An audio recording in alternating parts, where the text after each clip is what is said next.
to this conversation. My name is Marcus Olang. I consider myself a story threader.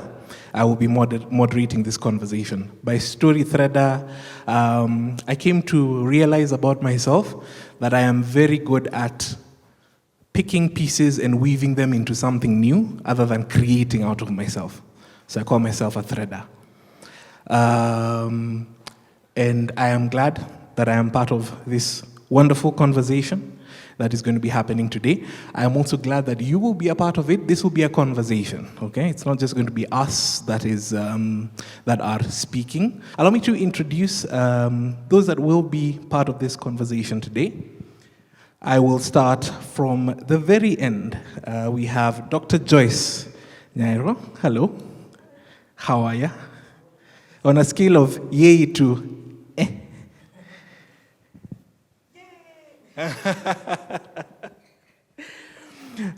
she is, so as I was speaking with her before we joined this conversation, she made one thing very clear, and this is something that I will find ways of implementing in my own life as well. Not an expert, but passionate about the things that she does. And a lot of what she does is around cultural memory. Now, we're going to be touching what cultural memory means, because that is the subject of our conversation today. And that's why every single person that is here is part of this conversation today. So her specialty has been in cultural memory. She does a lot of such projects with over 30 years in nurturing artistic and cultural creativity. She's worked through academia. She's worked through grant making, such as with the Ford Foundation. If you are looking at her and wondering where you have seen her face, probably on the Nation newspaper, a regular columnist on the Nation newspaper as well. She has quite a number of projects which I will be referencing as well in the course of this conversation today. So please, kindly and very warmly, for Dr. Joyce Nyairo. Next to her, we have Raphael Kariuki, aka DJ Raf. He is a sound specialist, a sound artist based in Nairobi, and a music producer as well. There is a wonderful project that he co-incepted with a couple of other people that he is a core part of, called Sound of Nairobi. He will tell us a bit more about Sound of Nairobi. The top line summary is this. When you walk around Nairobi, there are very many things that you hear. And because of living in Nairobi, we've gotten very used to tuning them out. When you're at a matatu stage, when you're walking, when there's that hawker with the mask saying Tano Tano mask, all those sounds, daytime, nighttime, they're putting them together in a collection that would be available for you. So we're going to be diving into that as well in the course of the conversation. And please, a warm welcome to Raphael. And then we have Chao Tayiana, also a specialist in her field. She's a Kenyan digital heritage specialist and a digital humanities scholar. What she has done and the focus of her work has been preserving, engaging, and disseminating African heritage. As a result of that, she has founded African Digital Heritage. She'll be telling us a bit more about that as well. And also co-founded the Museum of British Colonialism, and a co-founder as well of the Open Restitution Africa project. We will be sharing a lot of this also online as well, so that if you want to look up their work, that will be available. This will be shared via the BookBank platforms. So just search for BookBank, and following the conversation, hashtag the missing bits. So you can find that later on. If you'd like to tweet about it as we have in the conversation, by all means. Now I'm going to jump into this conversation. I'm going to start with you, Chao. I'm going to start off a bit personal. What excites you about your work right now? What's exciting to you? Work that you're presently actively involved in? I think I'd say that the thing that excites me most is the ability to make connections across time, across space, across people, and in that way being able to weave different narratives, but also to center kind of experiences of myself, my history, my people, my family, in ways that I did not encounter, whether it's in books or in media, but at the same time, just to, yeah, I think the connections for me is an amazing part of realizing how what we were taught about history existing in kind of vacuums and silos, and then breaking those down and seeing how times and events are connected is very exciting for me. Yeah. Raf, same question. What's exciting about the work that you're doing right now? What excites you? Not exciting to any other person, you. First of all, this is my first ever panel. That's one of the most exciting things happening right now. I'll tell you why. We started the Sound of Nairobi project in 2019, December, so it's barely 2 years old, or something like that. What's exciting to me, personally, I'd like to speak for the group, but speaking for myself, we are mostly on the same wavelength, is what I'll call possibilities, and in two ways. When we started, we got initial support, very much appreciated by the Goethe Institute, who helped us get started with our first exhibition and so on and so forth. But this is the first time we are working with a Kenyan organization, which is a whole other level of validation. And that's exciting to us because you know that in Kenya, arts and culture projects, you know the story, I don't need to go into it, but when you get to work with other Kenyan organizations, you feel a certain kind of energy you don't get when you get grants from wherever, and so that's exciting. The second relates directly to my work and the work of half of us who started. Maybe I could say we are a team of 4. There's a guy called Kamwangi, who's a DJ as well, and a sound artist and a writer. There's Sophia Bauer, who's German and Kenyan at the same time, but she's away right now. She's a sound artist, and the one we initially had the conversation with. There's Brian Moher, who's Kenyan. He's not here. I thought he would be. I'm kind of disappointed, Brian. He's a data scientist and AI researcher, and he does all our, it's a digital archive. He does all the design and maintenance and building it and so on. But like you heard, 3/4 of that team is sound artists, and sound art is something that even as we started it, we never encountered it over here. But once we started, coming from music production to what else can you do with audio, let's just say it's opened a whole other world of looking at audio creatively, and I can't even describe. There's so many things that have grown out of working with audio in other ways, not music, and that's fantastic. Yeah. You are actually very much, you're in tune with what you're doing. In tune, haha. I come up with these things on the fly. I'm brilliant. Joyce, what excites you about your work, present tense?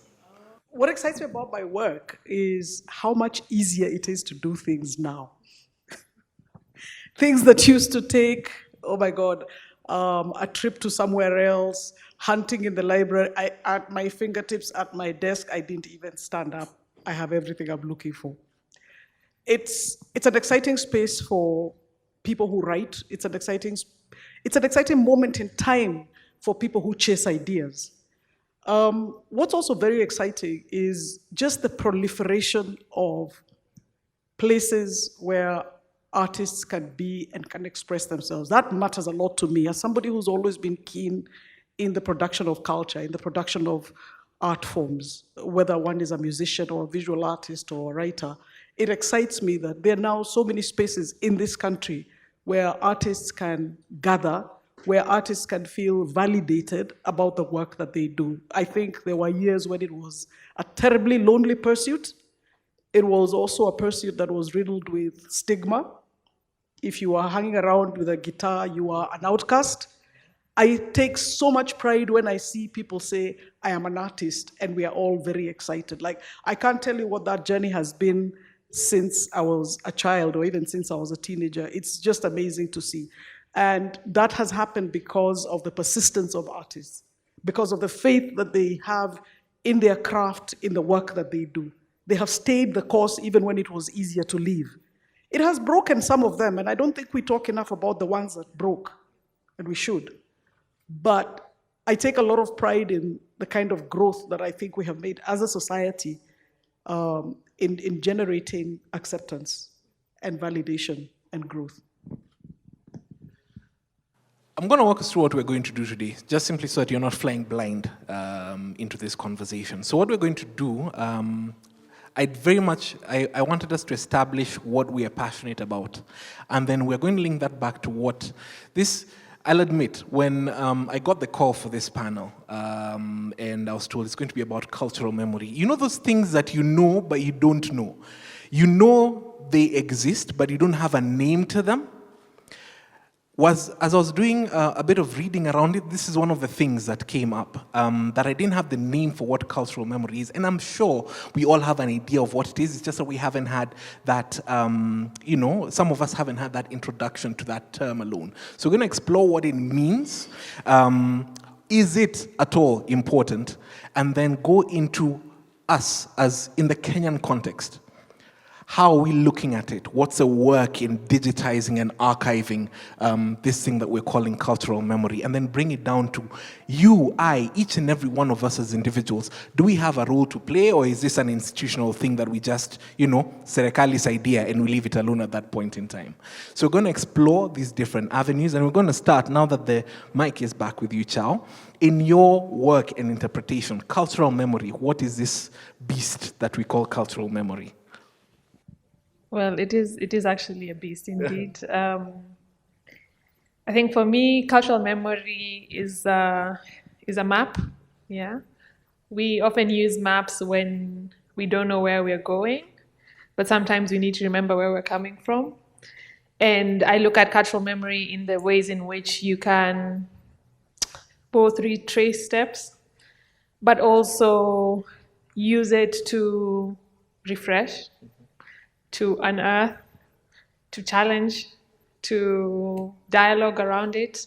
I'm interested also in the ways in which, where we see memory existing, because as human beings, we do carry with us, memory is such a core part of who we are.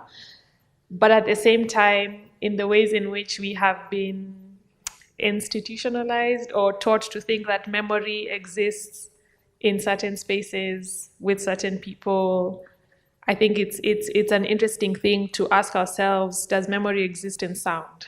Does it exist in landscape? Does it exist in music, in nature? Where does it live? As it lives in us, what are the other places in which it lives? And so making these connections and mapping both who we are really has a huge impact on where we go, and a lot of times we look, this linear kind of perspective on time, that it's past, present, and then future. But at the same time, I think it's a cycle. Yeah. You're constantly going back to the past, you're constantly referencing the future, you're constantly in the present, and memory is a huge part of that for me. Yeah. Raphael, in the course of your work, have you seen variations of what cultural memory looks like in your work? What does it mean to you? First of all, I'll say, similar to you, only when I got involved in this project did I come across the term formally. And just getting up to speed with it made me realize that, yeah, of course, many things that I've been interested in, and not just myself, not even in the Sound of Nairobi project, but in many informal conversations and so on. This is a thing that a lot of us have cared about. And I'll say, how do I put it? As a layman, because the term is made in a more academic context, whatever. And I'm not coming from that with relation to it, but why was I interested in it? And was your question what the importance of it is? Yes.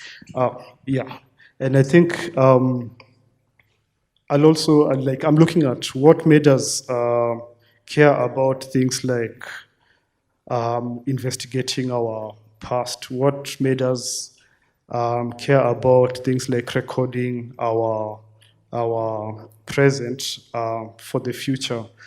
And I think it's to do with, like personally for me, there's one thing that really bugs me, and I call it like this dark curtain of African history.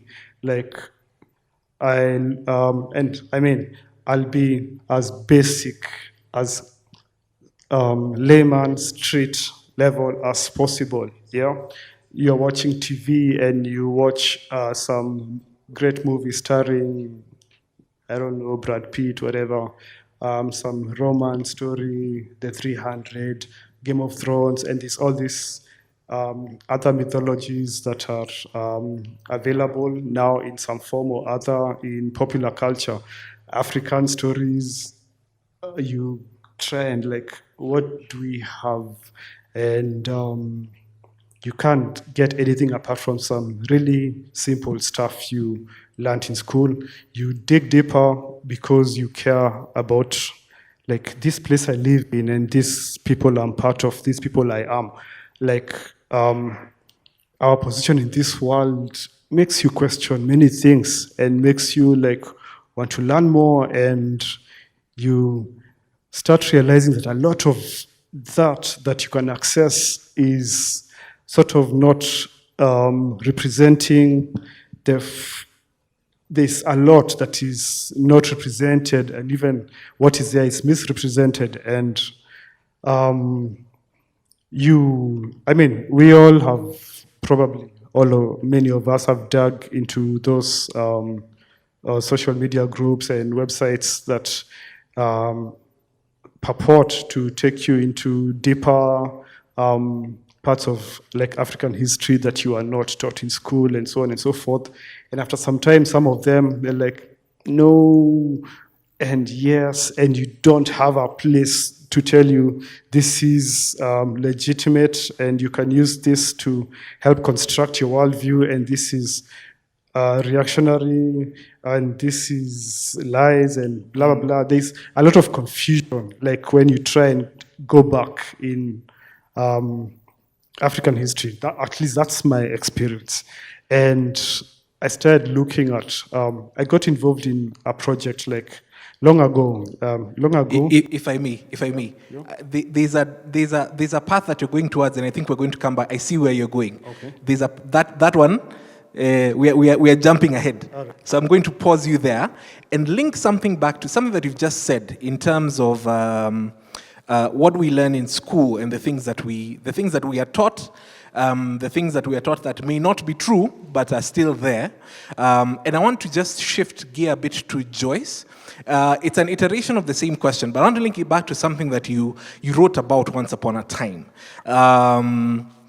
And it's about writing and writing about history and how it's taught in school. I'm going to quote you. Happily, those who feel the urge to write and publish find a way, despite state neglect. And yes, it's about the state because when the school curriculum is so thin on literature, publishers and bookshops find little incentive to support writers. Has the absence, largely, of such writing also shaped what we remember as a people and as a nation? You know, the fortunate thing about Kenyans is that we are wired for defiance. And so we kind of grow up knowing that what we are being told is not true. Or even if we don't know that for a fact, we have this unending urge to defy, to challenge. Maybe because there are too many rules, you know, at a certain point in the growing up, too many restrictions. But yes, there's a sense in which, for anybody thinking about the space we are in, there's always the why. There's always a sense that something has been left out, that something is not being explained. Let me give you an example from my own personal life. When I was a little girl growing up in this town, at some point my mom worked on Wabera Street. I knew how to get there from where we lived. I knew how to get there from where I went to school. But the name kept reverberating in my head, Wabera Street, Wabera Street, what is Wabera Street? And obviously the answers were not in school. It wasn't anywhere in a history book. It wasn't anywhere. I had the fortune of having access to newspapers. It wasn't in the newspapers. Now, I was fortunate that I was surrounded by people that I could ask some of these nagging questions. What is Wabera Street? And then I learned Wabera is actually a person. Or then why is he in the middle of the town? He was killed. Also, if you get killed, then your name comes into the middle of the town. But then if he was killed, why? There was a war. And then there's a hush. Nobody wants to talk much about why there was that war. So the thing about it is that the awareness that something is not being said is always with you, either because things are poorly labeled, either because things are hidden, or they're made unavailable. So I think that that's what it means to be a Kenyan, is to be defiant enough to ask the questions. There's always questions that will nag you. And then you realize, of course, that there's a tension between what I like to call official state-inscribed history, the kind you find being celebrated on Jamhuri Day, or the kind you find in history books, because the education system is part of entrenching state-inscribed history. There's a tension between that and between your everyday experience, like seeing the name Wabera in the middle of town, or if you're in Eldoret, Elijah Cheriot, who is Elijah Cheriot, who's Olo, who are these questions, why aren't they explained, you know?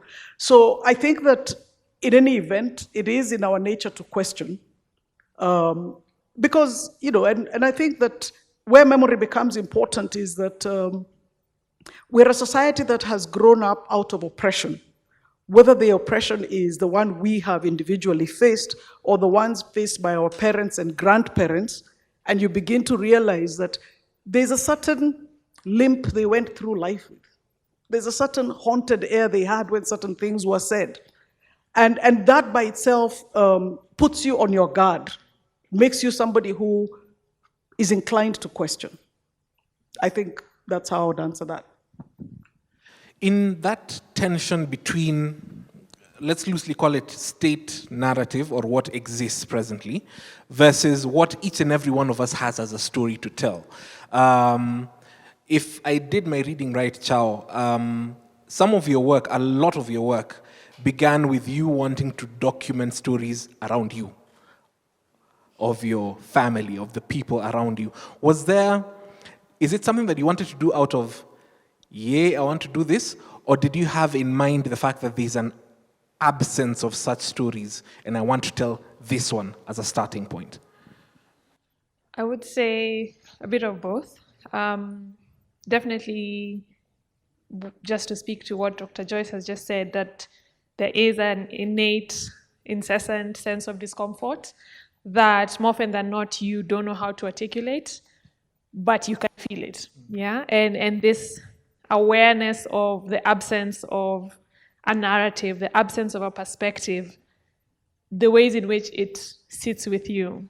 So I often think about what does it mean to be so close to the point, to be so close to the point of change and disruption. Yeah, so the kind of disruption of our societies and our knowledge, the point of change, the birth of a nation, like this is a lot. I don't think we give ourselves the credit or even the awareness and the appreciation of the kind of dynamics of the time in which we have been either blessed or cursed. I would say, let me say blessed, to exist in, and the work that we have to do to articulate or to even make sense of this time.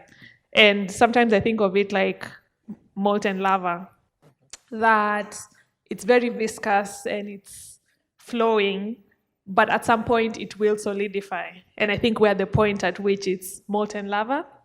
And so the work that we are doing, we're having these discussions, we are asking these questions, we are documenting, we are creating or even pushing back against a narrative, or defining what does it mean to be a Kenyan, to be a Nairobian, to come from Ngong, to come from Isili. Like, this is the work that we are doing to put ourselves in a space in which our identity has not been factored in.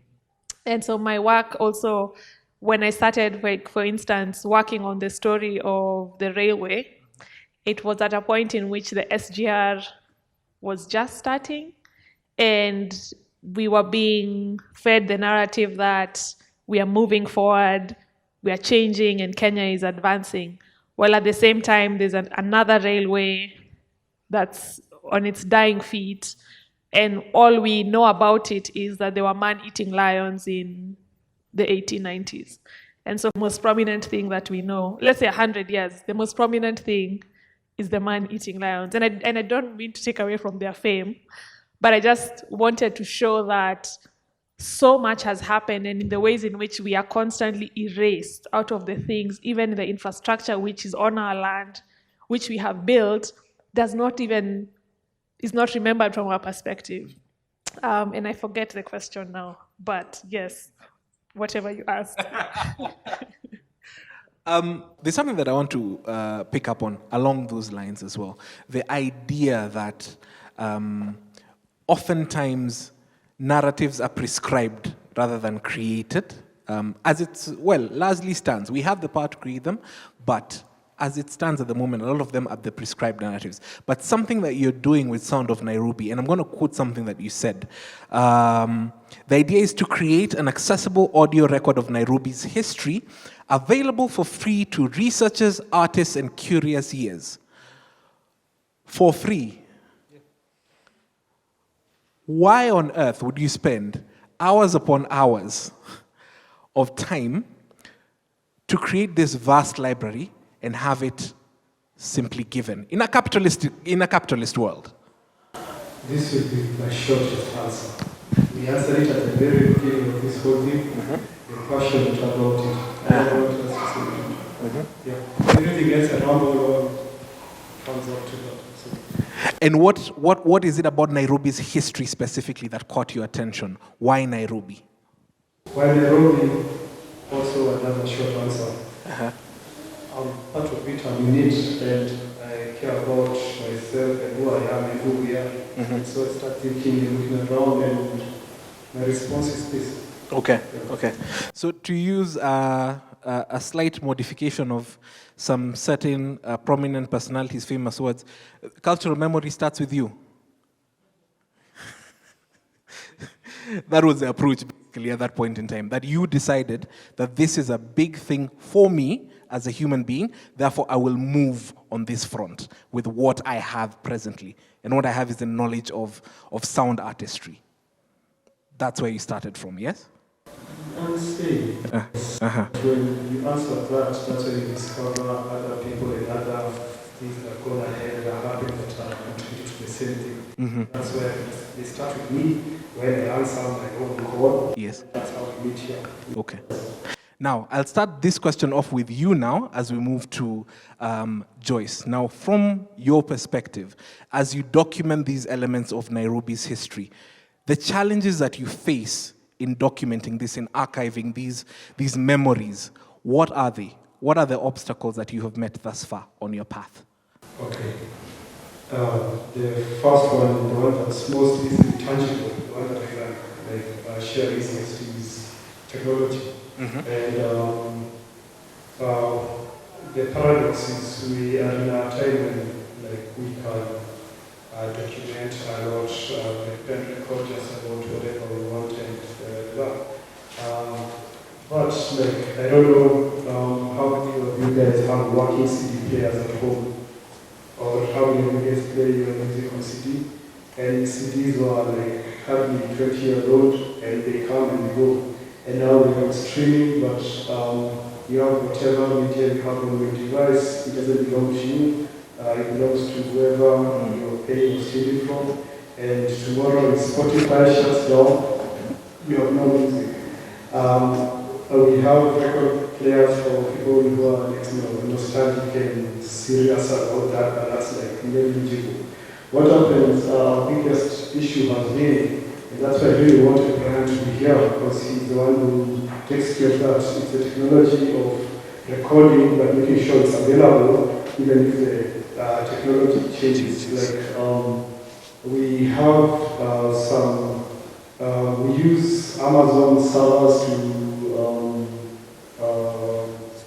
hold our archive. So whenever you're on our archive, you pay Jeff Bezos money, I think. But we have a service with them that also backs up whatever goes into the Nairobi Archive into magnetic tape. They have this service, I hadn't known about it until it started, that if you care that much about your data, I guess, I don't know if it's available at consumer level, I guess it's not, but they do like physical magnetic backups, or I don't know exactly what they do, but still the question in our heads is 50 years from now, don't know how people will be accessing their media. We don't know how our digital archives will be made available. I don't know virtual reality. Who knows? Because things change so much. And I think for us that's our biggest challenge, that's our biggest cost, because we have to constantly make sure that whatever changes, we have to be present in it. And the recording is the easy part. It's the preservation and making available in the future that is difficult. I think that's the biggest challenge. Others are much simpler. Like when you're recording walking the street, what do you care about recording, privacy, blah, blah, blah. All those things, they become nitty-gritty. Our biggest one is technology and making it available. Yeah. So future-proofing is a big, huge thing in the process of archiving cultural memory. Something to consider. Joyce, in the time that you have been involved in this work, in the time that you have been passionate about this work, do you sometimes, actually rephrase, what are the challenges that you have experienced? The question I was about to ask, I was preempting a question. What are the challenges that you as Joyce have experienced in this work that you've been doing? Because you've done quite a bit. You've written books, you have been part of projects, you continue to be part of projects today. And yet, even as I was prepping for this, there are a couple of things that still evade us in terms of the process of making sure that, as Raf has alluded to, we are future-proofing what we are documenting today. On your end, what have been the challenges, in your experience, rather? I try not to worry about the future because I won't even live there. But more seriously, because I know that in every generation there are people who will move things forward. In every generation there will be prophets, there will be visionaries, there will be intellectuals. So it's not a burden that I need to place on myself. My emphasis is more on what I can do. And the emphasis on what I can do I try to make it very humble. Number one, because I'm concerned about what others before me have done. If there's one label I really fall within this country, it is pioneer, this groundbreaking, that. Look, if you're not aware of what happened before, yeah, don't pretend you're the first to do it. Just say, I became aware of this at this particular point in time. And really, it is, the label pioneer has stuck precisely because there has been so much erasure. Take, for example, artist collectives. They have existed as far back as Cherry 65, Transition Magazine, like these are not new things.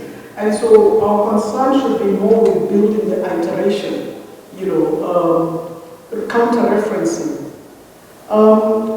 What is it that I find a challenge really in the work? Sometimes it's just, I would say one of the big worries right now, if you look at our population in Kenya, only 2.6% of our population is aged over 70. That means that there is a very small number of witnesses to particular historical events. Catching up with all of them, catching up with the ones who have a story to tell, and everybody has a story to tell that adds to the narrative of how did we get here? And anyway, who are we as a people? These are some of the questions that we are trying to understand. That's why cultural memory matters. And by the way, as an academic, I love cultural memory to the extent that it works across disciplines. It brings in archaeology, it brings in psychology, it brings in media, history, literature. All of these things become important when you talk about cultural memory. It takes us away from the kind of very closed and boxed way in which we used to work, so that when we are working with the idea of cultural memory, we create spaces that are more inclusive, so that personal recollections, whether they are photographs that your grandfather took, become valid as acts of history, as opposed to that which exists at the Kenya National Archives. Yeah? So I love cultural memory because of how inclusive it is as a tool to work with. Like I said, I don't worry too much about how we will access some of the material that exists, because this is iteration. This is the kind of work that Raphael is doing. Somebody else will come and pick his work and do that for the next medium. So whatever you're doing right now, don't worry too much about how will it reach 50 years. There'll be somebody to do that job. Don't panic. There are many of us. And life goes on. But the other thing is that when you look at cultural memory, and I really wanted to bring out this point earlier, was to say nostalgia. Nostalgia has its value. I love it because it makes things attractive. I worry about it because it creates it can make us very uncritical, because once you're feeling nostalgic about something, there's a kind of mindset that it was great and good and perfect. Whereas, in fact, we are preserving it, or we are finding it and archiving it and bringing it to the present, not because we want to go back to it because it was perfect, but because we want to understand the role it played at a particular point in time, and because, being the kind of very acquisitive people that we are tearing it apart to use it for today. So it's not just the value that it had then, it's how we can use it today. And I really want us to think about cultural heritage, about the past in that sense. Even as we look for these cultural productions, even as we look for this knowledge about the past, let us stop treating it as, there are certain labels, authentic, pure, yeah? These are dangerous labels, because then they don't allow us to work with those things for what they can do in the present. There's something you've mentioned there. I'm going to link it back a little later. The idea of purity, authenticity. I'm going to link it back a bit later. Chao, in your work, I know you are also presently actively involved in the current process of archiving, digital archiving that's happening right here at the McMillan Memorial Library with the book bank. Between this work and the work that you have been involved in before, are there certain obstacles that you have encountered? Are there certain challenges that you have had to surmount? Yeah, I'd say my challenge is more of a worry.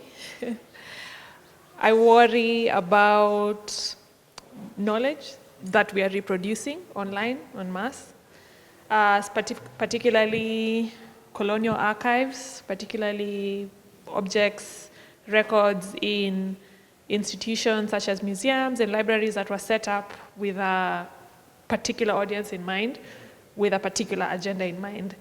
And my worry is not so much that the material is being reproduced. My worry is that it is being reproduced as material that is legitimate and should not be challenged and should not be deconstructed and should not be, is put on a pedestal essentially. And so I'll give you an instance. When we look at museum artifacts, yeah? A lot of the objects, particularly that are currently in museums, whether it's here in Kenya or even in the West, were taken with a particular lens in mind, an anthropological lens. So what you will know, for example, as a Luya gourd is described exactly as that.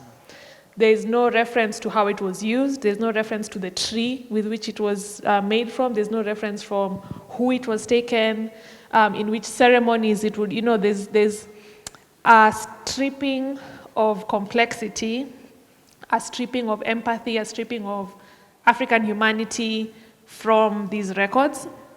And my question, both to institutions and to activists, to practitioners, is what does it mean to constantly reproduce this information and present it to the public as just that?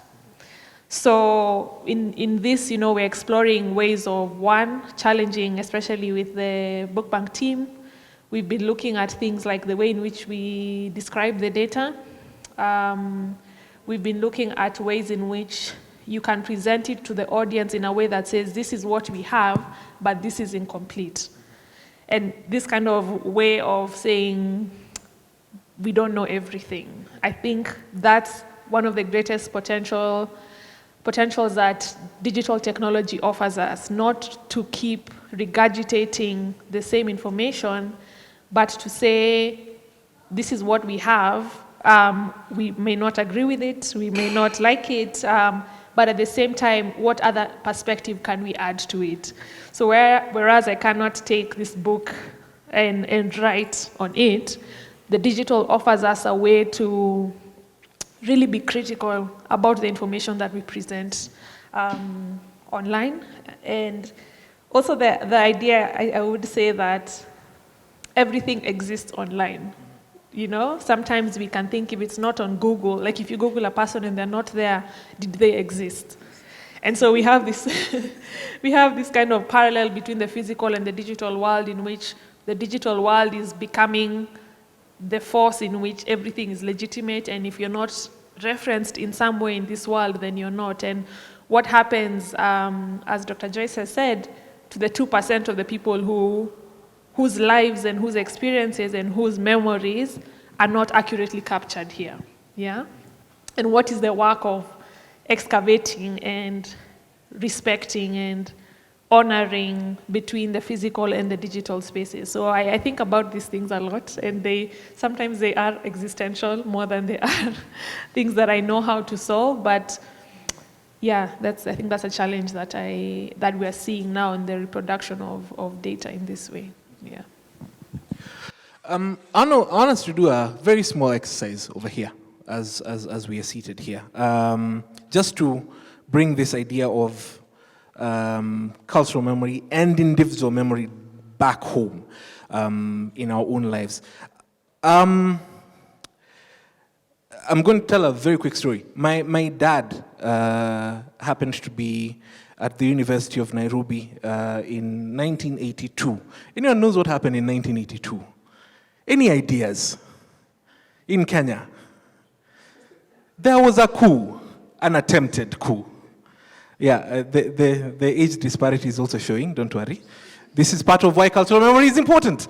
So he happened to be at the University of Nairobi at that point in time. Now, the big stories that we are told usually are, there was an attempt on a Sunday morning, the 1st of August. Leonard Mambo Mbotela was quickly shipped to KBC to say, hey, guys, there's someone else in charge. And then that was very quickly quelled, and then Mambo Mbotela again, who at that point in time was the sound of Kenya, quite literally, because KBC at that point in time was Sauti ya Kenya. Then a couple of hours later, again, he's on the airwaves again to say, actually, that little thing that you just had earlier on, it was my mistake. I am sorry, it was not, that didn't happen. President Moi is actually the one that is in charge. And then we are later told about the stories of those who led the coup and their fates later on. But around Nairobi, there were very many other stories that were happening. And my dad's was one of them. My dad, at that point in time, was Kijana Barobaro, a very, very active, spry fellow. And when this was happening, at that point in time, university students were some of the ones that were leading the charge for freer voices and democracy. And that is something that has happened quite a bit. I don't know whether it's to date, the arguments around that, around student movements, but that's a whole other conversation. So a story that he told me once upon a time, and I remember I was about 10 years old, and something it was being commemorated on radio, and he said, You know, Mark, he calls me Mark. You know, Mark, when this was happening, I was actually at the university. And we were many of us. And so some of us were, just relaxing, enjoying the Sunday morning, because Sunday mornings are for relaxing. And then you start hearing gunshots everywhere. And you hear those gunshots getting closer and closer. Because why? When the government is trying to suppress something, listen, they will come guns blazing, quite literally. And so he says, us, we were just relaxing. It's Sunday morning. You don't expect much for a Sunday morning. And then you hear gunshots coming closer and closer and closer. And then you start hearing people screaming right next to you. That is the day I realized I can scale a 6-foot fence, which he had never done at that point in time before or since, because adrenaline is a thing. But given his own story and what impact it had on him at that point in time, because it's not a fun thing when you hear something just whizzing past your head. It kind of shapes you for a good long time to come. That sort of shaped his reactions when 2007 came around. Because 2007, who was Kijano Barubaru? Me. And at that point in time, I was working in a space in which I would need to get in touch with people's stories everywhere. Now, because I am a young, spry human being, I think, what are these? I'm invincible. I can go and listen and document these stories and such. Meanwhile, I am in my father's house. I have left this house to go document these stories. He wakes up in the morning. He looks for his sons, 3 of us. One of them is missing. Where has he gone? Document stories. These were times when phones were not prevalent. So you don't know what has happened or what will happen to this was in January of 2008 when things had properly heated up. And so his reaction to my going out was one of anger. And not anger out of purely being angry, but an anger that is laced with fear, that is fueled by fear. That sort of thing, I think, happens even as a nation, as a people. That a lot of what has happened in the past fuels what we are today. Now, why I'm telling this story is I want to ask a couple of questions, even as we are here. 2002, what happened? What was happening in 2002 in Kenya? KANU was vanquished. There was a widely popular song, Unbreakable. Now, the people that know this story, and this is something that has surprised me even on TikTok a couple of weeks ago, the people that know this story and these songs are people who were born pre-1994. So that entire thing, because there's only very few channels that tell these stories, that entire thing is sort of missing in record for people post. Even my own brother, 1998. What is unbreakable? I don't know. Which then leads me to this. If you were asked about an event that took place, let's bring it even closer. Let's talk about the promulgation of the Constitution. Do you remember where you were as a human being? You. That was what? 2010? Do you remember where you are? Not quite. I'll jump to the gentleman in the back that sports a hairstyle like mine, which is the absence of hair. You weren't in this country, but do you remember where you are? If I may skip this way, do you remember where you are on that day? And now I'm going to ask us a general question now. Do we feel those stories about where we were at that point in time are important to remember? And important to tell? as you think about that question, I'm going to swing it back here. In the process of digitizing and archiving cultural memory, do we as individuals have a role to play? Absolutely. Uh-huh. You've asked me one of my favorite questions, because I always say that digitization is not the act of taking the photograph. Digitization starts when you think, when you start considering, what photograph am I going to digitize? Where am I going to digitize it? Why am I digitizing it? What am I going to use? So digitization itself is a process. When we center on the act of documenting, we take all the real questions that we need to be asking out of the picture, because why are you digitizing in the first place? Who are you digitizing for? And so the individual is perhaps the most crucial component of this work, not to mention the fact that when you're doing it at a national scale, for instance, who decides which part of Kenya's heritage is more important than another part? You have to curate this material, you have to archive it, as Raf had mentioned, that you still have to think, this is something that needs to be accessed, maybe who's paying for the hosting?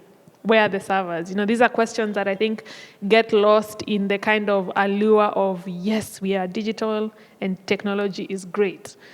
But for me, digital should at all times center the people, especially when you're dealing with memory, when you're dealing with culture.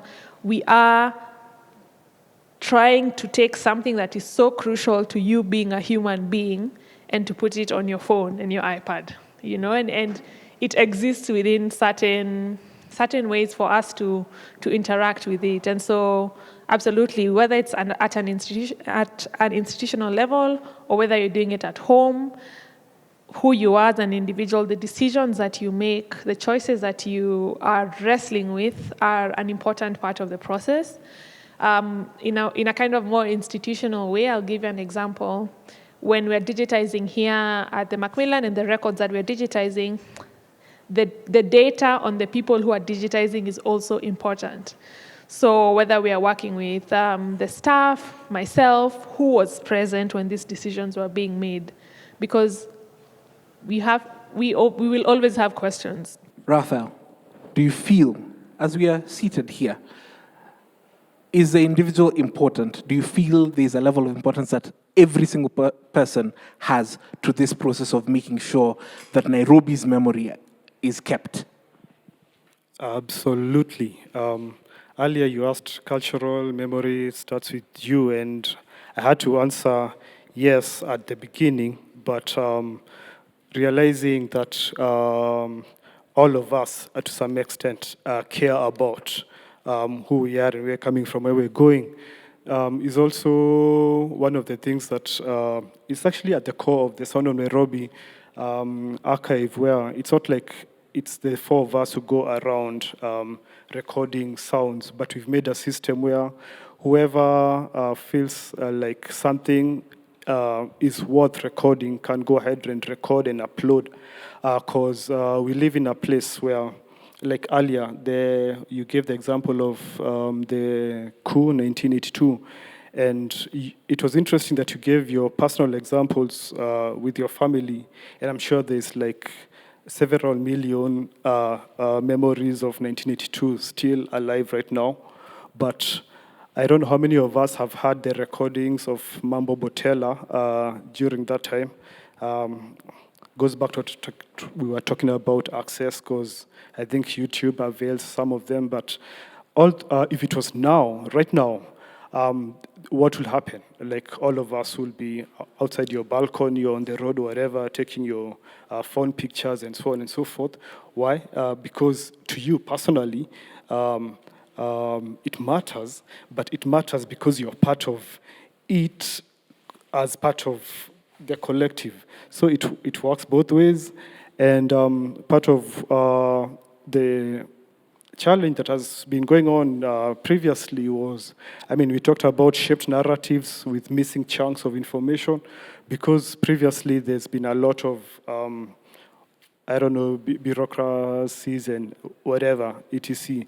And right now, even though we're still dealing with centralization of internet data to the big companies and so on and so forth, the internet still allows the individual to participate and decide what is important for their personal remembrance, but also their remembrance as part of. Because you'll remember, like for example, the coming general elections, you know what happens over here. It gets really noisy and all sorts and things and so on. But if you look at social media, what you find is individual voices may be shaped by the overall narratives, but when someone goes to tweet something, they feel like they have a voice that matters in some bigger conversation.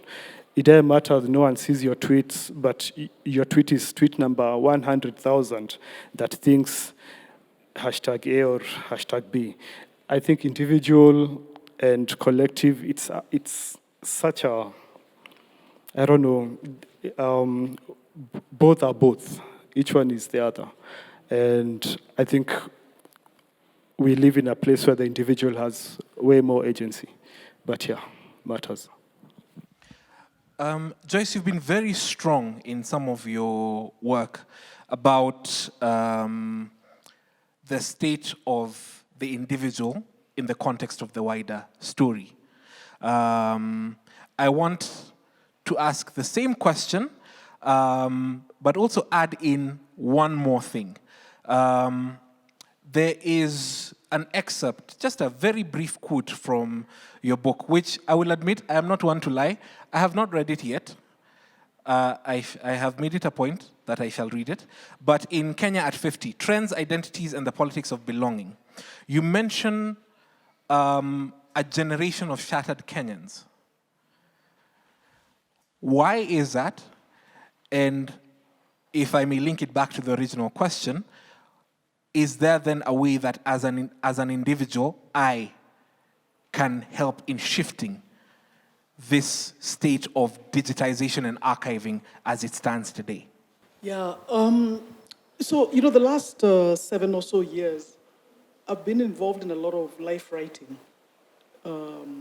biographies, sometimes as a ghost, other times as an editor, as a publisher, as a reviewer, and just looking at the kind of body of work that has come out in that field of life writing, the person of memories and so on. What began to strike me was how dominated the field was by politicians, as if they were the only ones who could define what Kenya was or what Kenya had gone through, or as if they're the only ones who had played a role in the making of Kenya.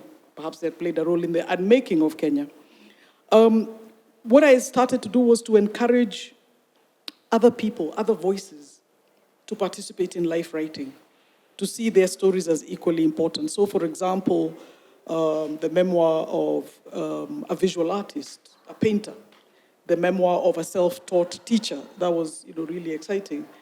And also realizing that women's voices were very muted. Again, because the politics had been dominated so much by men, women's voices in life writing were fewer. So that's kind of the work I've been trying to do in the last 7 years and kind of paying attention to what's happening. What I find interesting is, how in the work of remembering, very often the challenge becomes fashioning new genres. That the genres that exist, the ways of writing that already exist are insufficient. And so this is always like the kind of exploration. You have to get the confidence to say, actually, we can tell this story in this way. Yeah. So as a field, then, if you look at cultural memory as a field, and if you look at just the particular segment of life writing, you realize that it's having to go through a whole bunch of changes. I think our other big struggle really is just in convincing people that their stories matter, because we have had the architecture of national history has been so dominated by state that you still have a lot of work to convince people that their stories matter.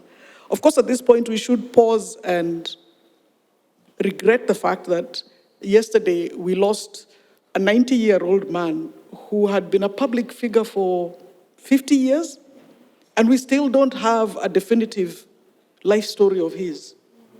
That's sad. That's really, really sad. So again, it tells you that even with, and you know, when I said politicians have dominated the field, I should have been clear that sometimes they're not writing memoirs, they're writing brochures to look for the next job. That's a terrible genre of life writing.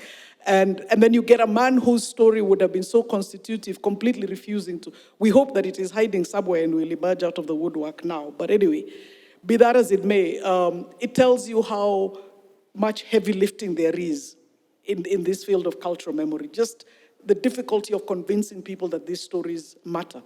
Now, what happens then when we are trying to get into the digital space with these stories?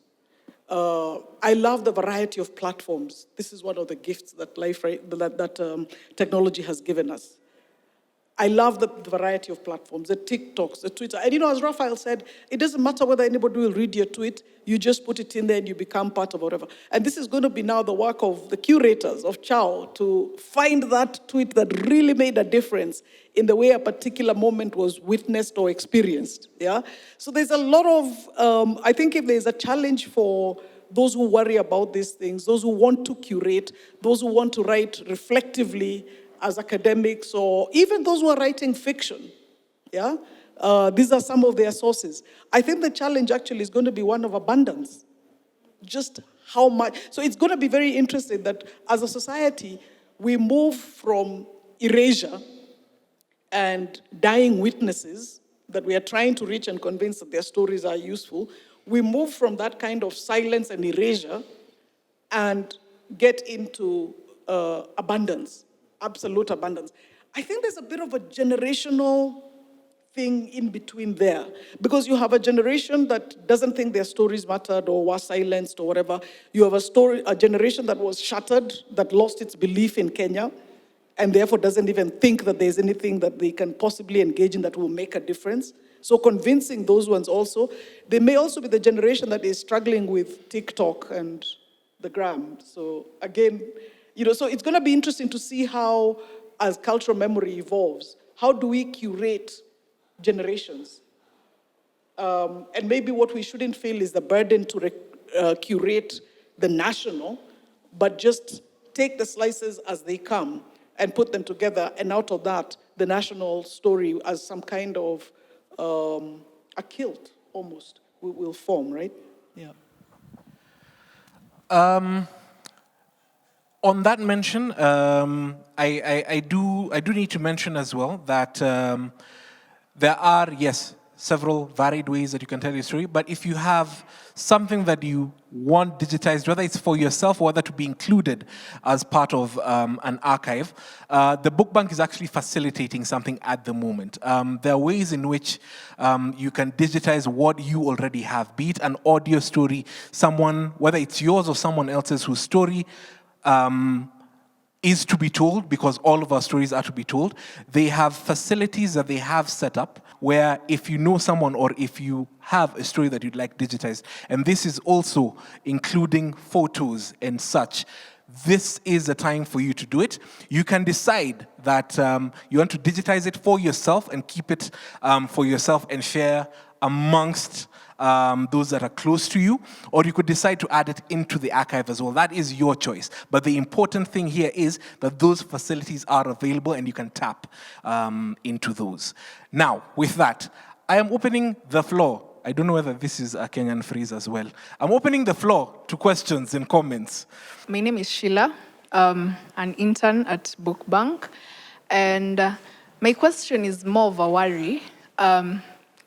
Kenya's culture is so beautiful, and I worry that, my question is, we as the youth, what's the role that we can play to make sure that, because the biggest way to pass the culture and everything is through parents telling their kids and all, but I fear that there is more and more of culture being passed down to us. So I worry, will there be enough for us to pass to our kids and our kids pass to their kids and all that?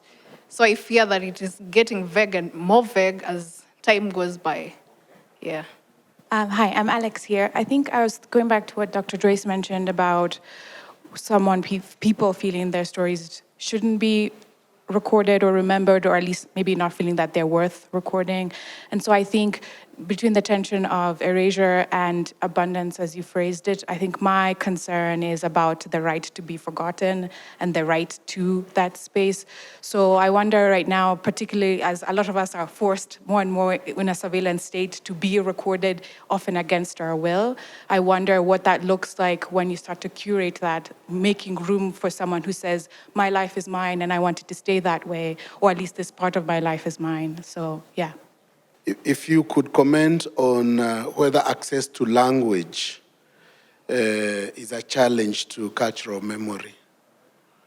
To what extent, for example, because cultural memory resides in language, to what extent is our inability to access these languages a problem for cultural memory, and what can we do? My name is Kimani Njogu. So I think those three for now. Then I saw you raising your hand earlier on. If there's one more that I mark it out before we'll close out for today. 2, 3, 3. 1, 2, 3. Okay, got it. All right. Will there be enough to pass down? Raf, I'd be curious to hear your take on this one. I don't know, because I don't even know what Kenyan culture is. I don't know what Kenyan culture was before. I don't know how it's changed. I have a feeling I don't know if I'm youth or if I'm not youth. Honestly, I don't know. And not that I don't care because I've thought about that, but what's Kenyan culture, really? So, like, speaking for what we are doing, we're preserving where we are now, and we shall continue for whatever it will mean to the future. But what's Kenyan culture? I don't know, really. Maybe someone else might. Joyce, you were itching to take that one. I saw it. Yeah, I saw it. I think what we have to do always, our challenge has been to expand our understanding of culture. There was a time when nobody believed there was culture in urban areas. This was a big struggle. There was a time when nobody believed there was heritage in urban areas. But if we begin to understand people as always creating, as always making, then we don't worry about whether there'll be enough to pass on. And I think what happened is, and I remember this quarrel from my years at the University of Nairobi, because it was very, very tiresome. You tell people on Sunday morning, I'm going home. And they say, you can get from your village back here by evening. And I'm like, no, I'm going to the estate. No, but you can't have a home in town. So what we have to do is understand that even that home in town where the culture is kati and tapo is valid, is things to talk about as ways of associating, as ways of understanding the space that you're in, as ways of defining. I mean, look at, for example, the rate at which we make new words and new expressions. Kuoga na kurudi soko. We weren't saying that 2 years ago, but we have found it necessary to coin that. Yeah? So don't worry about what will be passed on, because we are continually making. And don't worry about the legitimacy of what we are making. It is not for you as a generation to judge that which you have made. It is for others to find value in it later. So just continue making and do. I worry, actually, when I'm on this point, let me say this. I worry that even as we talk about preservation and things like that, for example, who is it? Yes, we want the Pokomo drum brought back, but who is it who has preserved in pristine condition that Peugeot 504 station wagon that used to be used as a matatu in the early 90s? We're not preserving it because our forefathers designed it or made it. We're preserving it because of the unique way in which we used it. How the mechanics learned how to disable the speed governor so that they could have a proper grip on the car. The power steering really frustrated matatu drivers. They found a way of disabling it. Because when they are making that 3-hour journey from Eldoret to Nairobi, they want to feel in control. Why does that matter? It matters that we preserve it because when Judy Kibinge is making a film about the 90s, she will need that car. I think part of the problem that we have is we look for the things that our forefathers made, and we devalue the things that our forefathers appropriated and the ways in which that they used them. There is culture and there is uniqueness in that. So let us look at that definition of culture a little more broadly, and then we won't struggle so much with whether what we are doing, is useful. And like I said, we are constantly making new genre. We have to make, this is actually something that I struggled with a lot when I was writing Kenya at 50, in feeling that the traditional ways of writing didn't fit what I wanted to say. I wanted to use personal memory. I wanted to use reportage from newspapers. I wanted to use history in the traditional sense. Why couldn't I put all of those things together? So we need to be a little confident in putting out stuff. Prof, your question about language, you know how much work we have to do with language. I know. We have to teach. I've never understood, by the way, why we don't teach our ethnic languages in school. I still need somebody to give me an answer for why this is not possible. If my child wants to learn Griama and Doluo, why can't it be taught as part of curriculum? We have enough jobless teachers. The work that Prof and other linguists have done in documenting these languages, creating a curriculum is not impossible. And then, of course, the translations, But once you have called it mother tongue and you imagine you can only speak the language of you can speak any Kenyan language and make it your own. You should be able to do that. But these are big political questions that we must keep pushing. I'll respond very briefly to the point on whether we have enough to pass on by just saying that I think there's a phrase that is so ubiquitous in our life, and I worry about the violence of it, because we hear over and over again, we've lost our culture, we've lost our culture, and you have to think also of the violence of that, because to lose something is either to be clumsy or to not care for it. It's not that the culture has changed or has evolved because of certain events in history. It's the burden that is placed on us to feel that we are responsible purely for the loss of our culture, which we did not care for in the first place. And I want us to really have a certain kindness to ourselves around this issue of lost culture, which I don't even think is lost culture in the first place. I think it's changed, it's evolved, it's grown. But to say that it is lost is a violence, one. We do not have access to certain forms of knowledge, but I do not like saying that we have lost our culture, in the sense that it makes us also feel that we have to be stuck in time, and the burden of it is on us, and we should always be guilty for it. And it's passed on from generation to generation, and so the freedom to say it has evolved, and this is what it is today, and we own it, or the freedom to even learn and to change and to go back, it's a puzzle. We can make it into anything we want. We're not working towards a specific picture in mind. And even in the ways, for example, if you say Italian culture, you will think of Italian food today. You won't think of Italian food in the 1600s, and it has not changed since the 1600s. So when we think of Kenyan culture, why do we put this huge wall, this Trump-like envisioned wall around what Kenyan culture is and what it isn't? And so I think the opportunity for us is really to be free, to imagine ourselves as embodying culture in what we are, in how we dress, in the music that we have, and also removing it from both space and time. I think freeing it from those boundaries. To the question of language, I'd just respond to it in a kind of way in which it can move, perhaps. So I think we can invest more in language technologies, or rather we should. There's a lot of advancement in natural language processing, in artificial intelligence. So the technology is there. There's a quote that I like that says, the limits of your language are the limits of your world.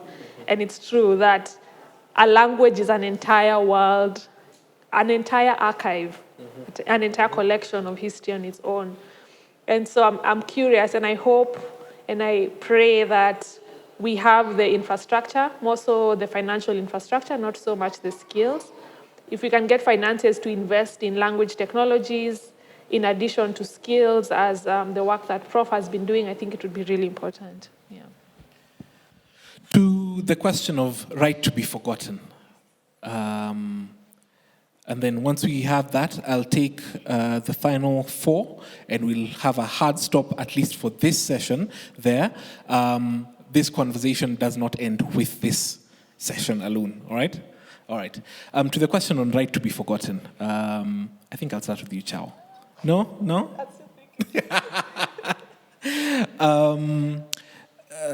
Raph, when you're out recording, do you encounter people that say, see Mimi, and then what? Or maybe to just take a little step back. The right to be forgotten is a new thing I think we are encountering now, because we live in a world where both voluntarily and involuntarily our data is available to whoever. We've gone over that before. The way I see it is there's a part of us that participates willingly, and there's a part of us, the system has been rigged so that if I want to use this service willingly, like I feel like I like to share this picture or this recording, and this is the only platform I've got to use. The terms and conditions of me sharing that picture also bind me to share where I was, to it, like it's super complex. I doubt we can even begin to address it now. What I would like to say is what I would like to see before I come to the SON scenario. Like I've seen certain, like I've not really delved into them because I've not been thinking about my death too much, but there's options now where you can tell Facebook or whatever platform what to do with your data when you die. And I think that's just a response to these things that I'm sure this conversation has happened trillions of times. But now bringing it to the context of cultural memory, maybe, okay, fine. I don't want Raphael's data to be used to sell someone God knows what in 2090. But maybe there's a picture I took of Tom Mboya Street that I would still like to exist somewhere. I'm not answering your question, I'm just saying how I feel about it. Because yes, there's parts of this, when I'm on Instagram, it's not because I'm consenting for Zuckerberg's whatever to decide to continue creating this picture of me wherever they create and sell it to whoever. No, but at the same time, I would like to share this part of like what we're talking about, individual agency in memory. So I think we are having that conundrum. But I can answer for Sound of Nairobi because thankfully we own our platform, amen. No, like really it matters that we don't use SoundCloud or wherever, and that's like fundamental to us. Our platform does not depend on any of these social media people. We own it. The only thing we do is rent some server. We have guidelines. Now, I have procrastinated by not publishing them on our blog, but this question has come up many times, but we do not record private conversations, for example. There's almost no context where you will hear personal information. What we want to do is record the sound of the city. Look, think about it in an abstract sense. Like, I want to record what Tom Mboya Street sounds at 10 a.m. as I'm walking in a hurry or just strolling or whatever. And what I'll hear, I might catch a snippet of someone talking, but that happens every day when you're talking outside. It's not like you sign a disclaimer that nobody should listen to what you're saying, no? And plus, if you listen to what we put out is in the context of recording our space, everything in it. Of course, there are decisions that we make because sometimes someone's recording in a supermarket and they hear a conversation with parents and kids, and sometimes it gets a bit personal or revealing. And at least we encounter those situations where we made decisions, but even some of those conversations might still fit in the archive if we feel that they help us understand who you are then, or what kind of people we were at that time in that place. Remember, you never see anyone's face. You have no idea who that kid was who was asking mommy for da-da-da-da-da. There's no identification of anybody at all. So there's, we deal with that, but yes, we make these decisions, plus we already have the guidelines. And the guidelines are not even Sound of Nairobi guidelines. There's been a lot of study of field recordings and so on. And there's a pretty good writing about what constitutes useful, valuable, and what is invasive. And the fact that our archive is public and free means if anyone had a complaint, if it's all open. Someone could just say like, hey, I feel this about this and da-da-da-da-da. But I think, yeah. I'll very quickly take the 4 questions, and then we come back to, we'll come back to the right of reply, the right to be forgotten question, then go to those questions. Is that fair? If you can do it in 12 minutes, pali tutakapofika, we stop there. Yes? Is it a consensus? Fair enough? Thanks. Hi, my name is Joya. Thanks so much for the interesting discussion. My question's around how we choose what to preserve and how that choice influences how that is viewed. I'm wondering whether when you make your choices of what you decide to preserve and to archive and to digitalize, are you concerned about sort of having a balanced account or balance? Are you concerned about having a big breadth of information that is recorded and that is preserved? Or do you feel like, and if so, how do you deal with that? Or do you feel like, balance is sort of not possible anyway, and so the aim is sort of just to preserve as much as possible? Thank you. My name is Njama. I was just passing by.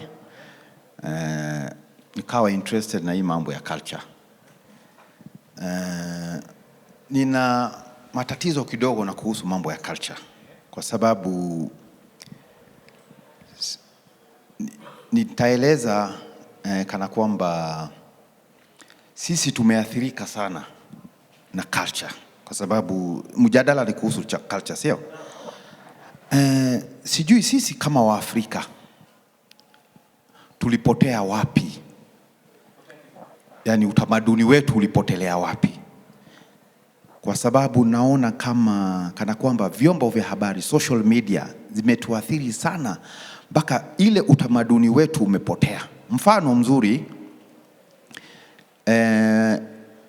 ni kama, sijui kama ni habit, tutaita ni habit ama ni culture, ama mambo mawili yao yote yanaambatana kwa pamoja, tabia na culture na utamaduni.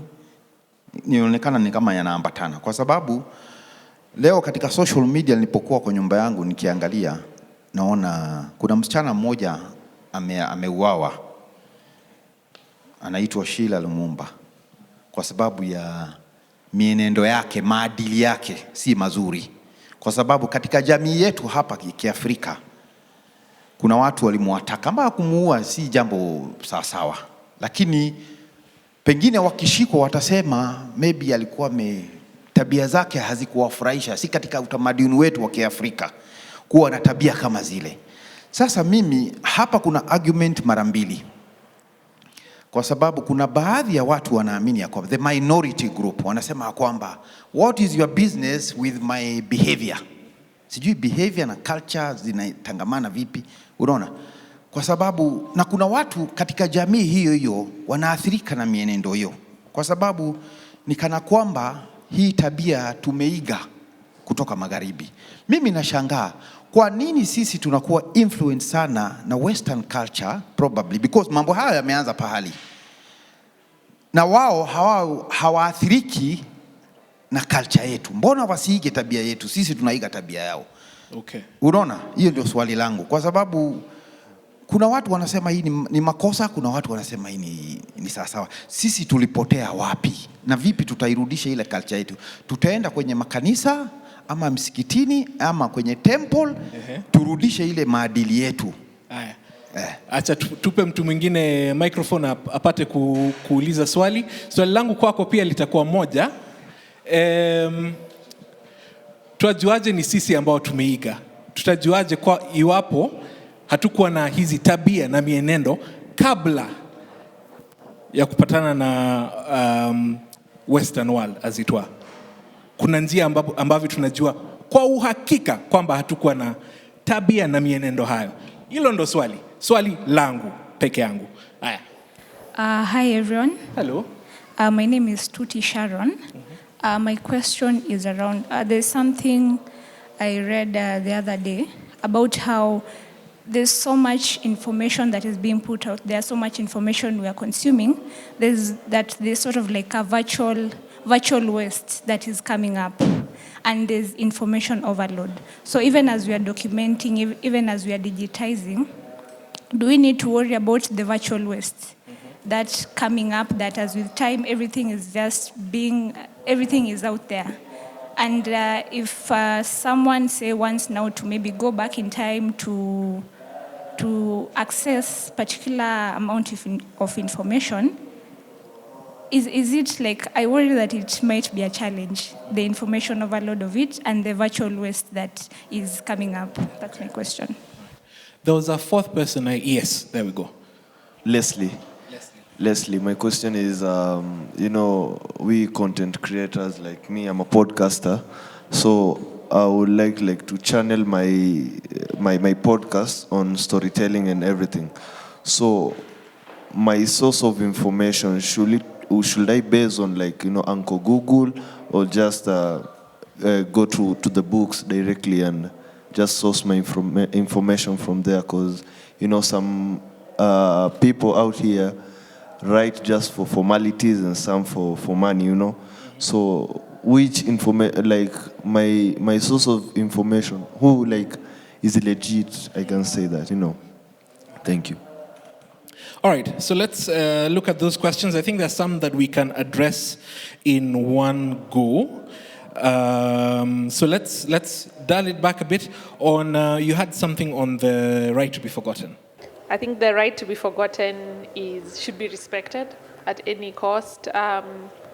I want to flip it also to look at the kind of practice of respecting that.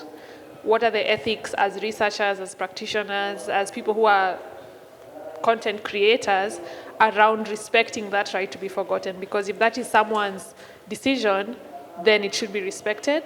But I think oftentimes we don't look at it as an ethical practice to respect that and to not take advantage of that. And so I think the ethics question around the person who needs that information, and you get to the point where someone has said no, what do you do then?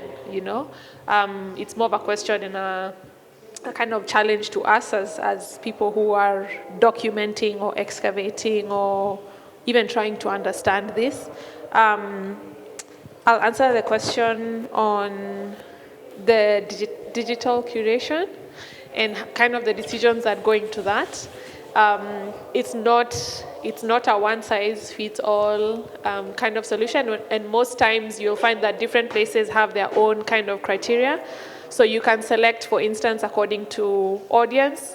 If, for example, in the McMillan Library, a big part of the audience looks for material between the 80s and the 2000s, that can be a criteria to say, okay, let's cater to this audience as they form a significant chunk of the library's users. But at the same time, you can also select according to period and the integrity of the material. So sometimes material is severely damaged due to pollution, light, it's torn, you need to preserve it fast. And so that can also inform, okay, the material that is from the 1890s, which is most likely to deteriorate fastest, that's what will digitize fast. And so, I think the question on it is mostly goes back to the decision-making process and the kind of people who are involved. And so it reflects back on us in terms of our hiring practice, our perspectives in the team. They're all tied into this kind of digital landscape. And what we are seeing now, I would say, as someone who works in like the museum cultural sector, is a focus on quantity. We are focusing a lot on the quantity that we are digitizing. And this brings also to the next question on virtual waste. I think we really do need to think about what we're digitizing and where it's going. As I said, a lot of information is being put out there that is incorrect, is incomplete, is biased. And so I think a quality, or rather I strongly feel that we should be focusing more on the quality of what we're digitizing. Obviously the world and its disparities, we are also seeing kind of digital colonialism in which museums and institutions in the West have more money, more resources, and therefore are digitizing faster without really considering the data that they're digitizing and what it is about. And so I feel that we should be developing our own digitization methodologies that center on the quality of the data, the quality of how people are represented in the data, rather than the quantity of it.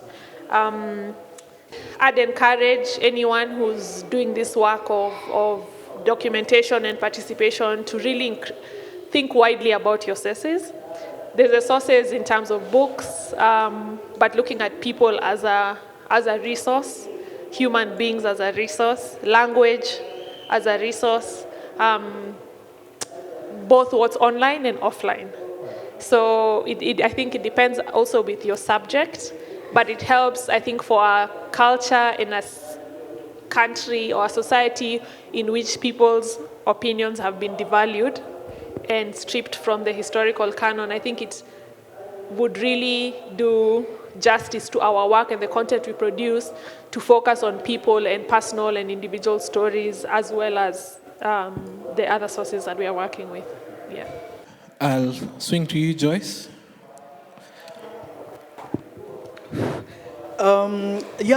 This question, Alex, the question of the right to be forgotten. You know, in the work that I do, I talk to people, the life writing work that I do, I talk to people about ways of being forgotten. So, for example, you could put together a memoir and say it is not to be released until 50 years after your death. So for the 50 years, if you like, you are forgotten. But then you have the feeling that whatever it is you had to say would be beneficial for society. You're worried about the people who know you directly, relatives, whatever. So you create a hiatus. So in answer to that question, I would say there are ways of being forgotten. But there's also the tyranny around presence, which can, you know, a few years ago I was involved in the death of somebody who, I wasn't involved in the death and killing, I was involved in helping to put them away. This was an 80-year-old woman who had 5 Twitter accounts, Facebook accounts, and I tell you, shutting down those spaces was as painful as the physical burial. So we need to think through this a lot more carefully, even for all of us as we exist and live in all of these places. We need to, in the same way that you think about a will and who you will give your books to, you need to think about a will in terms of how will the people I leave behind have access to these other spaces where I lived enough to shut them down, if that's what I want. It's a real worry. So passwords are things that you should make available, or a master password somehow, somewhere, so that people can easily shut down your life. And then of course there are the little ways in which you pick your cell phone. You know, your sister died 6 years ago, you've never deleted her number. She continues to live. So sometimes these are very difficult things. She may have wanted you to remember, she may have wanted you to forget, but you make the individual decision not to, because you can't. One of the things, of course, about these digital spaces is that they have expanded our sites of memory. The sites of memory are not just a museum, they're not just a monument, but they also exist online. And, you know, in terms of the sheer volume of things, or what do you give emphasis to and what do you ignore, you know, my own interaction with memory has always been around the ordinary. It's a quotidian that I want to pay attention to. The big, the national, the whatever, I know it will get amplification in other ways. It's the little, the ordinary that I want to really capture and magnify. But yes, there are difficult decisions to be made around what matters and what doesn't. But I am fully behind the movement that says put as much out as you can there. If you're willing to give it up, it is for somebody else to make sense of. That's a kind of political party I belong to. The question around sources, please remind me your name. Leslie. Leslie, the question around sources.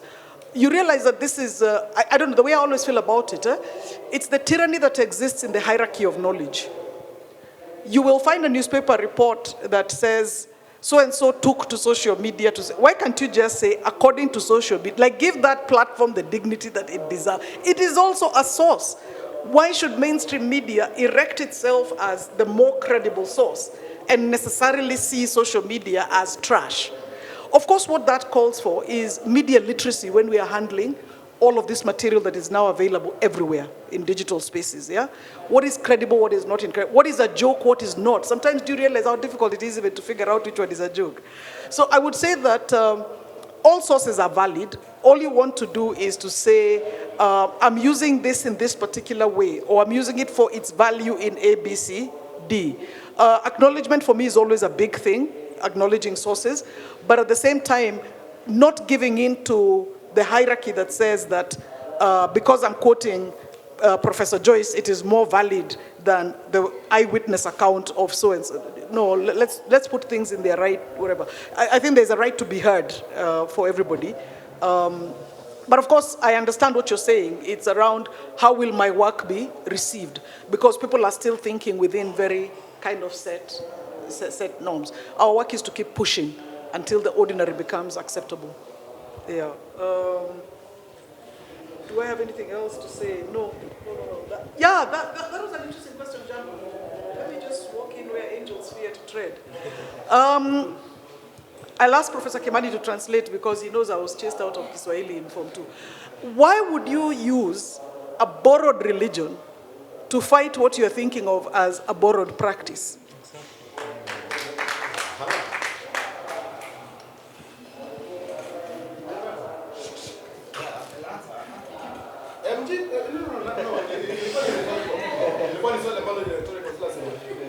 Yeah, it is rhetorical. Because I worry, apart from the very great point that Marcus made around why are we arguing that some things didn't exist? Have we really thought about whether they existed or not?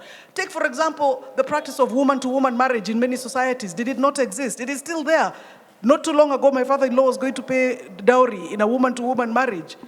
This stuff still exists. Let us, and even this idea that we borrow from them and they don't borrow from us, not true. Look at how blended families have become a thing in the West. We here always knew family to be blended. My half-brother, half-sister, step-sister, our families have always been blended. They have now discovered it. It is new for them. Let them take it.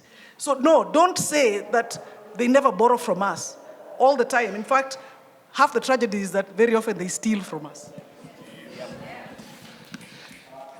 And as we close, Raf, how do you deal with information overload? Because you have a lot of raw material. How do you decide and prioritize? This goes up, this has to go to the bins.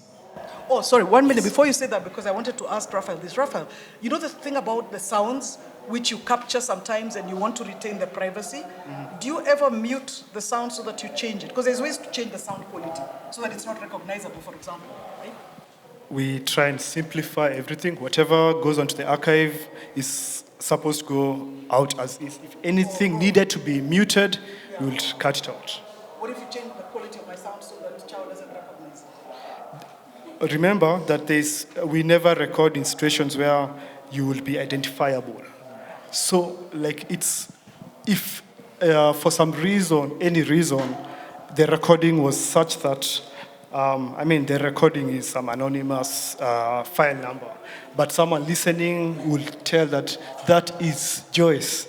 In this context, no, we'll try and avoid that completely. If it ever happened, I think that will be credit to our technology, and that will be out of our hands, and it will only be a problem if Joyce ever had it and decided, I want it out, and then contact us. But there's some things that may be beyond us, but we try and avoid that. Yeah.